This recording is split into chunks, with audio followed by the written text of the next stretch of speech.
Nice view of Lusail Marina, and also the Qatar Tower. There you go. Two 6-star hotels in Doha. The only 6-star hotels in Doha. The rest of them are 5 stars. So, hi guys, thanks for tuning into my channel. I'm Reza from Doha, Qatar, and today I'm going to talk about the step-by-step things that you need to do or you need to be aware of when you want to move to Qatar. So as you know, you need to go through many things. You need to get ready before and after. So I decided to make this video to share my experience of moving from Denmark to Qatar. So first things first, before you mobilize, you have to do the pre-mobilization medical. I'm not sure your company will request you to do it or not, but my company asked me to do it, pre-mobilization medical, which includes the ECG, you know, the eye test, hearing test, blood pressure, blood sugar. These type of tests you have to do pre-mobilization. After you mobilize, so of course they fingerprint you at the airport, fingerprint, and also they take a picture from your face at the airport, and basically make sure you have your visa printed in case the officer asks you for your visa and contract. Make it ready. The first thing after you basically go to your hotel, the first thing that you need to do is to get a SIM card. There are a couple of famous companies here in Doha. One of them is Vodafone, one of them is Ooredoo, which I got one from Ooredoo that provides SIM card. Make sure you get one SIM card with your passport. Take your passport with you. Wherever you go in Doha, you need your passport before you get your Qatari ID. So you need your passport with you. You have to present your passport. Even if you want to exchange money, you have to have your passport with you. You want to get the SIM card, have your passport with you ready, because they link your passport to your SIM card, and when you get the Qatari ID, they swap it. You can swap it from passport to Qatari ID. So first things first, SIM card, get one SIM card ready, because whatever you do in Qatar, they ask for your mobile number.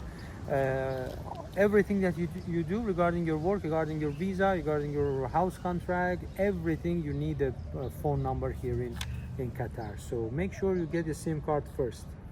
The next thing you need to do, if you want to exchange money, you can use your bank card easily and normally, same as other places in Europe. If you come from Europe, if you come from US, Canada, Australia, anywhere else in the world, you can use your bank card easily here. But in case you bring some cash with you and you want to exchange it, you can find many exchange offices, shops in the shopping malls and the city center, everywhere. But you need to have your passport with you. And they normally don't exchange, for example, because I came from Denmark, they didn't exchange my Danish krona. Even in Dubai, they didn't change my Danish krona. So make sure you bring a pound, dollar, or euros with you to Doha, in case you want to bring cash with yourself. The first thing that you need to do normally is like this. When you mobilize to Doha, they ask you to report to work first working day after your arrival, or maybe the same day if you come early morning. So to avoid to report to work the same day, because some people would like to have a day off to rest, to recover, or maybe a couple of days off. So I arrived on Thursday night, so I had Friday, because Friday is weekend here. Friday and Saturday is weekend here in Doha, in Qatar. So if you want to have a couple of days off, so arrive on Thursday afternoon. So plan it in a way that you arrive in Thursday afternoon, Thursday evening. So you have after a long journey from UK or anywhere else. So after a long journey, you can have a couple of days off. So normally you have to do the post-medical. This is mandatory for everyone. It's nothing to do with your company. For your visa, you have to pass the post-mobilization medical, which basically the main test that you have to do is the blood test, which they check for major diseases. Also they x-ray your chest as well, if you don't have any, just in case you don't have any issues So after a couple of days, if you pass the test, they send a text to your agency or to your company that you passed the test, and you can proceed with your Qatari ID. You also have to go for your fingerprint at the immigration center somewhere. So for me, I had a guide from my agency which were taking me to these places, to the medical center, to the for the fingerprint after arrival. So yes, you need to do that as well. So you go for fingerprint, you go for medical, and then if both of them are okay, then they issue you your Qatari ID. For the person who has the job offer, for your family is a different story. When a person get the QID or Qatari ID, the main person who is going to work here, he or she can bring the family after. So for that you need to download the Metrash application. So after you download your Metrash application, you register. So all of your visa, immigration related things will be done on Metrash. So everything, if you want to do your visa for your family, you want to go for driving license, you're gonna go for everything. If you want to apply for house contract, you need to update your national address in there. So you need to use Metrash.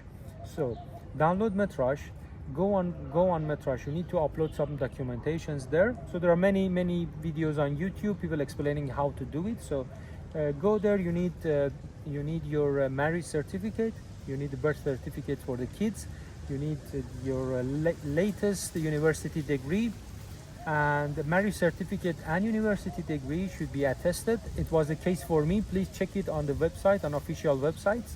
But the way that I did it needs to be attested as per the advice from my agency. Need to be attested on the country that you got the degree from, on the country that you got the marriage certificate from, and needs to be attested by the Qatar embassy in that country. Just make sure before your mobilization to Qatar, if you have time, go and do these paperwork. In case you can speed up your process here and your visa processing for your family here. Also, you also need to have the contract, basically salary certificate from your agency or from your company. If you want to apply for your family visa, everything you upload on Metrash, and then you follow up step by step as your advice on Metrash. You can also ask your agency, and maybe online, so many websites explains to you how you do it step by step. Then the next thing is bank accounts. For the bank account, opening a bank account, the way that I did it, I had to bring some certificate, some letter from my company, from my agency. So make sure you ask your agency, because bank account is also necessary. You have to have it to get your salary here. Previously, ages ago, when I first mobilized to Qatar 5-6 years ago, you could give them another bank account in another country, and your salary would be basically deposited there. But there's a new law that your salary needs to be deposited in the Qatari bank account, and then you can transfer if you want. So for that reason, you definitely need a bank account here. Car rental. So obviously there are many car rentals here. Many companies you can rent a car, and then if you want, you can buy. There's no big problem. For the Qatar is not a dry country. You can buy alcohol, but on the there is a shop, or there is a company called QDC, Qatar Distribution Center. So again, you have to ask for the from your agency or from your company to give you a letter to apply for you. You also can do it yourself after you get your Qatari ID, and basically you apply online. You go there, you basically register. You pay the fee. I think it was 150 riyal, something like that. It changes, so I don't give you the fee now. You can go and check it online, and then when you get the card, you can buy alcohol from the QDC. There are two QDC's, Qatar Distribution Center in Doha. You can Google them. You can find them easily. So after you get the card, you can buy alcohol, but there is a limit from your salary. I think 10%, 20%. From your salary you can buy alcohol each month, so keep that in mind. I'm not a drinker, so just for the people who drink. Yes, I also told you about the metrage for the family visa, birth certificate, salary certificate, marriage certificate, and then last university degree. These are the, and also a letter from your company. These are the documentations that you need to apply for your family visa. Okay guys, thanks for tuning into my channel. So I also show you this view from Lusail Marina. It's a very nice neighborhood, recently built. 3-4 years ago they built this Lusail Marina. If you have any comments, questions, you can comment down below this video. If you like my videos, if you want me to make this type of videos, you can comment. So I do my best to reply to all of your comments and answer any questions if you have, as much as my knowledge from Qatar and immigration system helps me to give you the answers. If not, you can easily Google them online. So all the answers that you look for, you can find them online. Here is Lusail Marina. Here you can see some restaurants or takeaways. It's really nice. Here, as I said at the beginning of the video, there are two 6-star hotels both side of this beautiful building called Qatar Tower. It's not Qatar. Qatar is another neighborhood which is behind this Lusail Marina, but for some reason they call this one Qatar Tower. Anyway, and it's a nice walk here. It's a nice walk, and as you can see, people are having some jogging here and doing some activities. You can see nice boats are parked here, and beautiful view. And there's a park, fun fair. And I like this area. There are many takeaways you can drive through, and you can stop in front of each takeaway, and you can wave and they come and ask for your order in front of your car. You even don't need to come out of your car here, guys. One of the advantages of living in Doha is you get a very good service. Busy airport, busy Doha airport. Okay guys, thanks and have a good day. Bye for now.